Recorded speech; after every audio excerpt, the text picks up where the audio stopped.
Hey everybody, Carl here, Classic Old School Gamer. How's it going? Today is November 19th, 2011, and tomorrow, November 20th, Skyward Sword comes out, new Legend of Zelda game. So, I'm pretty excited about it. I pre-ordered the game, so I am looking forward to it. Though I am not quite as anxious about it as I was for, say, Majora's Mask or Twilight Princess, and not even close to Ocarina of Time's excitement level. This actually is the lowest, that's not a good word, the least high expectations I have for games since Wind Waker came out.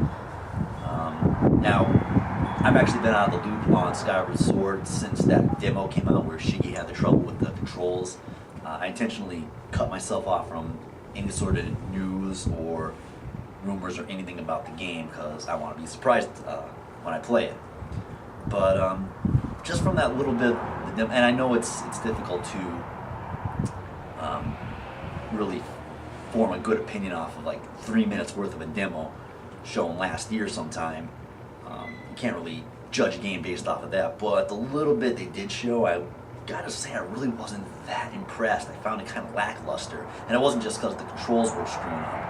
I mean, the couple of puzzles they showed were really like elementary in my opinion, or I hate using this word because it's overused a lot, gimmicky, such as like rolling a bomb into a hole, you know, like Wii bowling maybe, or using your sword to make that eye dizzy by spinning your sword in a spiral. Like, I already did that in Super Mario 64. It's not a new, nothing new there. But I don't know. But when I first saw the demo, of course, I was like, oh, Zelda. But you know, after the subsequent watches, I started noticing those things, and that's when I started getting a little like, I'm not quite sure about this one. But gameplay aside, since we really don't know anything about that, or at least I should say I don't know anything about that, the other flashpoint was the graphics. At least that was huge on the message boards and places I went to when that demo first came out. It seemed like there was a line drawn in the sand, and you were either the graphics are awesome or graphics suck. And well, that's what most people were, and I shouldn't generalize like that. But I don't know. I didn't think they sucked, but I'm more of a realistic graphics guy myself. So when I saw that they had that cell shadedness to them, I was kind of disappointed and a little bit leery about it. I was one of those people when Wind Waker first came out where I like, cell shaded? Please, get that away from me. I don't want to play that. And I actually didn't play Wind Waker until summer of 2006, right before Twilight Princess came out, and I originally forced myself to play Wind Waker because I wanted to make sure something happened in Wind Waker that was referenced in Twilight Princess. I got the reference, but after playing Wind Waker for a little while, within like a week, I didn't even realize the graphics were cell shaded.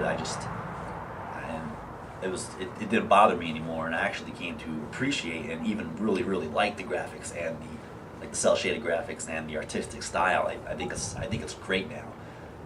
Except those little swirls that come like when the bomb goes off. Ooh, I hate those. But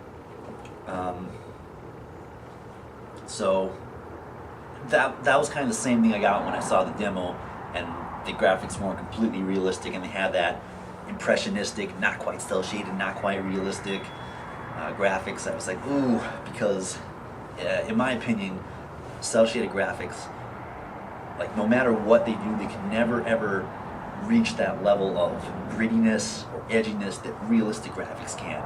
They can portray gloom and doom, but no matter what, they just can't convey that same bleakness and blackness of realistic graphics. And I'm not looking for the whole emo thing.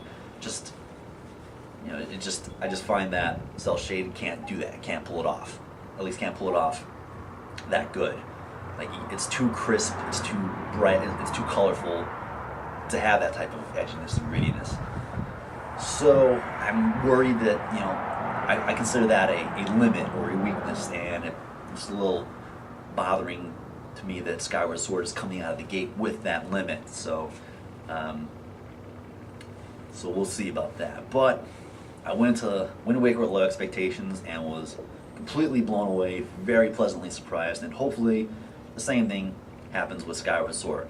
I'm going in with not as high expectations, but still the expectations that it should be a good game because it's Legend of Zelda. How could it not be good?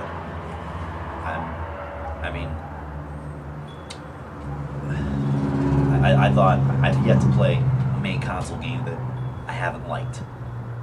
I mean, the one I liked the least was Majora's Mask, and that was a great game. I love Ocarina of Time. I love Twilight Princess. A lot of people didn't like Twilight Princess. They thought it was a repackaging, fan service, which is another word I hate because that's overused.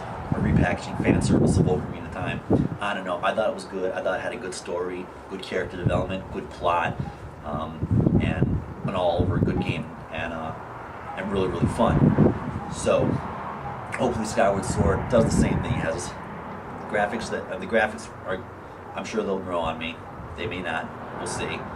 As long as it has the controls are fixed and if it has a really good story, which the only thing I know about it is there's some city up in the clouds. Hopefully Darth Vader hasn't taken over yet. And at some point in the game we learn about the origin of the Master Sword. That's the last I heard. And again, that was last year sometime. So, but I will let you know. I will give you my full review on it once I play the game. You can expect that in the future. So, until next video, Carl the Classic Old School Gamer here. Later.